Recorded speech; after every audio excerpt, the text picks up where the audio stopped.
অনেক সময় আপনার ফেসবুক পেজের কন্ট্যাক্ট নাম্বার যদি পাবলিক করা থাকে, সেক্ষেত্রে কিন্তু আপনার এই কন্ট্যাক্ট নাম্বার দিয়ে অন্য কোনো দুষ্ট প্রকৃতির লোকেরা আপনার আইডি থেকে সেম একটি প্রোফাইল আইডি আপনার প্রোফাইলের পিকচারের স্ক্রিনশট নিয়ে তৈরি করতে পারবে।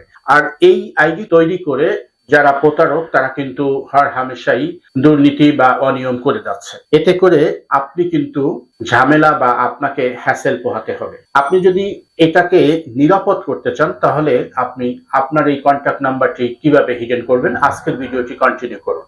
আমরা এই জন্য চলে যাব ফেসবুকের অফিসিয়াল পেজে। এখান থেকে আমরা সেটিংসে প্রবেশ করব। সেটিংসে প্রবেশ করার পর একটু নিচের দিকে স্ক্রল করে চলে আসব। এখান থেকে আমরা দেখতে পাবো how people find and contact you. আমরা এখানে ক্লিক করব। এখান থেকে ক্লিক করার পর আপনি একটু স্ক্রল করে নিচের দিকে দেখতে পাবেন পিপল উইথ ফোন নাম্বার, এটা ক্লিক করবেন। ক্লিক করার পর এটাকে আপনি অনলি মি করে রাখবেন। আমি এখানে ক্লিক করলাম, এখানে সেভ দিয়ে রাখলাম। অনলি মি করে রাখলে আপনার কন্ট্যাক্ট নাম্বারটি আর অন্য কেউ ফ্রেন্ড লিস্টের ফ্রেন্ডরা দেখতে পাবে না বা হ্যাকাররাও দেখতে পাবে না। আশা করি বুঝতে পারছেন। ধন্যবাদ।